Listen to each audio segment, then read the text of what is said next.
But first, our top story tonight at 7. Family members of a 7-year-old girl who was slapped with a 16 lakh fee for treatment of their daughter battling dengue have now rejected claims that the hospital kept them informed about the medical cost. The mother of the child has told WION that the private hospital had refused to give them any of the itemized bills of the cost of the treatment on a daily basis. The mother said the hospital conducted fresh tests on the child, even though the parents had provided all the necessary paperwork on the treatment so far. She also refuted the hospital's claims that they tried to take the child away despite the advice of doctors. Well, meanwhile, the government has stepped in and promised action if necessary against the hospital. India's Health Minister JP Nadda has now sought a detailed report from the hospital with regards to the death of the child, saying that the efforts are now being made to ensure the registration of all the hospitals and clinics in the states to make sure there is regulation of their facilities and their services.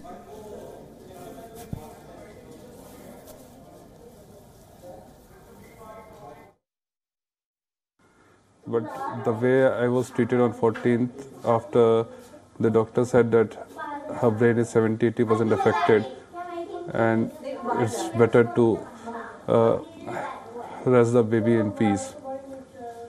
And I agreed with them and I asked them that I will take my daughter back home.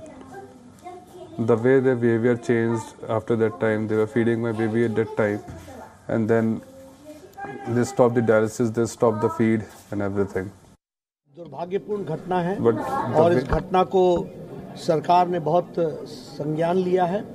मैंने hospital authorities को इससे की उनकी पूछताछ की है और मैंने उनको कहा है कि आप एक डिटेल्ड रिपोर्ट भारत सरकार स्वास्थ्य मंत्रालय को भेजें और मैंने स्वास्थ्य सचिव से कहा है कि वह इसके पर देखें, उनके डिटेल्ड रिपोर्ट पर कार्रवाई करें और whatever needed action is there, we will be taking. Parents of the 7-year-old were shocked to receive that 16 lakh rupee bill for treatment of their daughter who died battling dengue after 2 weeks. Now, among some of the other things that in fact been billed for, get this, 660 syringes, 2,700 gloves. In fact, they spoke to WION, the girl's father. Jain Singh detailed how the hospital failed to correctly assess their child's health. Well, in a statement, the hospital said, quote, all standard medical protocols were followed in treating the patient and all clinical guidelines were adhered to. An itemized bill spread over 20 pages was explained and handed over to the family at the time of their departure from the hospital. All right, let's now bring in a guest to get perspective on this story, someone who went through something that is remotely similar. We have Kunal Saha. He's a victim. His wife, in fact, went through something similar along these lines. We'll let him tell his story here on Your Story. Kunal, great to have you in the program. I know it is difficult to talk about this, but perhaps you can shed some light on your journey, your experience with regard to medical malpractice. Yes. Well, thank you for having me. And well, my journey, my wife died from gross medical negligence almost like 18 years ago, 1998. We live in America, but we went there on a visit. And she basically died from gross negligence, which has been held by the Supreme Court of India. And treatment was abysmal. Money was not a factor in that case because, you know, we didn't care for money. But even then they neglected her so that she died. And this is then Supreme Court awarded the highest compensation. And most people know in the tune of almost 11, 12 crore rupees. And the doctor's license were also cancelled by MCI. But then in effect, it's still not cancelled by the State Medical Council because this doctor, Dr. Sukuma Mukherjee, is a very powerful member in West Bengal. And that's how the story is still ongoing. But then what happened in this case, I mean, in relation to my fight, and this young 7-year-old died like this, I mean, it is wrong on so many fronts, the way I see it. On medical front, now, although I'm a medical doctor myself, in HIV/AIDS I do, and virus, but I can't, without seeing the medical record at what stage, dengue should not kill a healthy young person like this normally if right treatment were given. but I don't have access. I haven't seen the medical records. Right. So perhaps there was something wrong there. We have to see that. But then on ethical or moral ground, and then on legal ground, this is wrong on so many fronts. I mean, look, a doctor, I'm a doctor. My friends all are doctors. They're most of them practicing in India. I mean, the girl was treated and they slapped her 16 lakh rupees for a few days of treatment. It's just think, any ordinary person in India can imagine that. And then, you know, if it is true that they withheld even the treatment for not payment, I mean, that is wrong, legally wrong, and then because Supreme Court said many times, and the Clinical Establishment Act categorically, I mean, the central and the state acts categorically said no hospital under any circumstance can do that, cannot withhold treatment. So the doctor who under whom this young girl was under treatment must be held guilty if treatment was withheld, or if there was any lack of treatment due to the financial thing. Absolutely. You mentioned an interesting point there, Dr. Kunal Saha. Let me also ask you, in terms of drawing parallels to what happened with your wife back almost 18 years ago, almost 2 decades ago. I mean, the fact that she had, she was complaining of some pain, and she was given a dosage that was much stronger, and then now we see this. This is obviously a little bit different in terms of the cost and some of those other things, but still, it ultimately comes down to many people go to the doctors, they blindly listen, they blindly sort of take those advice, and unfortunately, in situations like this, it's not always what they want.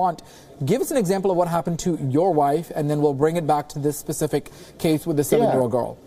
So in my wife's case, she had some drug allergy, okay, which is a very common thing, happens to many people. But then she was given with this astronomical amount of a steroid, dipomedrol, by this doctor, so-called, you know, he's a very senior guy. In fact, when I was in medical school, he was a professor there. But then that kind of dose never given. So the steroid basically wiped her immunity, and she eventually died from sepsis. Because if you really give that kind of steroid to anybody, normal, young, healthy person, her immunity was gone, and basically she was attacked with infection and eventually died from sepsis, okay? So her death, and Supreme Court held this, highest court of the land, said this doctor his conduct, look, not just his medical treatment, and what there is parallel, the ethical conduct. Supreme Court said this Dr. Sukumar Mukherjee, his conduct was unbecoming of a doctor, quote unquote, unbecoming of a doctor. Now this is the same doctor today. He is one of the premier doctor promoted by Mamata Banerjee government in West Bengal. He is the health secretary, principal health advisor of West Bengal. A case is pending in Supreme Court right now. So look at this. I mean, what is happening? The medical negligence is rampant in India. And this is not the only case. With due respect, I just heard the health ministry said, oh, okay, send us that. We will look into it. How many deaths happen? Look, the organization I have established, People for Better Treatment, PBT, we received complaints like this, stories, horrific stories I receive in America sitting here every day. Now, maybe not all of those cases are gross medical negligence, but even a fraction of those cases must be medical negligence. In fact, some of them I have seen myself, I'm a doctor, that there was gross negligence, but there is this medical council and the health ministry, so they all are hand in gloves. This thing, again, it's today's news, and tomorrow it will be another death, okay? Another case. And this death will be forgotten. Right. So the minister, the health minister, whoever, you know, they're not doing. The corrupt man, Ketan Desai, running the system. Right. Medical council is corrupt. I have said these cases are going on. Everybody knows this. So I don't know. You know, ideally, a doctor, main job, the first job must be the ethical treatment. We may not be able to save every patient who comes to us, but at least we should treat them with humanity. So what happened? Where is the decency and humanity gone from a vast number of doctors? Not all doctors. Right. My friends are doctors. All right. Some doctors are good. All right, we're going to come back to the conversation a little bit just in the interest of time. Let's in fact also listen into the 7-year-old girl's mother, Adia, who in fact spoke to us earlier on what she had to say given how this thing is really spiraled out of control. Listen in. What exactly transpired in the hospital when it came to your child's admission there for the treatment of dengue?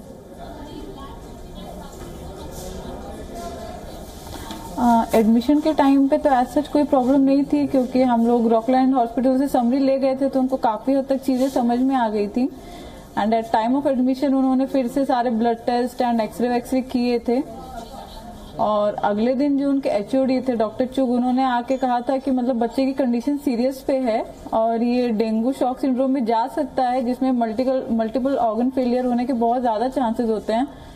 सो हम कोशिश करेंगे कि मतलब बच्चा उस state तक ना पहुंचे, लेकिन उनका एक ये भी था कि अगर 2 दिन बच्चा स्टेबल रहेगा हम उसको तब बचा पाएंगे। दीदी, अस्पताल के रिप्रेजेंटेटिव ने ये बोला है कि आपको बच्चे की जो आइटमाइज बिल था उसकी सारी एग्जैक्ट डिटेल्स बताई गई थी। क्या ये सच है या वो कुछ और बताने की कोशिश कर रहे हैं? हमको आइटमाइज बिल दिया गया है, लेकिन हमने उनसे हमेशा डेली ब्रेकअप मांगा था, और आइटमाइज बिल हमको आखिरी दिन मिला है, और डेली ब्रेकअप आज तक नहीं मिला है हमको। हम देखना चाहते थे कि उसका रोज ट्रीटमेंट किस हिसाब से, कौन सी दवा है नई जो लग रही है उसके साथ, लेकिन उन्होंने कभी भी हमको ये सब नहीं दिया कि उसको डेली में क्या क्या चीजें यूज हो रही हैं और कितनी इस्तेमाल की रही हैं उसको डेली बेसिस पे। And really quickly, Dr. Kunal Saha, let me bring you back into the conversation in terms of what needs to happen. I mean, what you experienced with your wife nearly 20 years ago.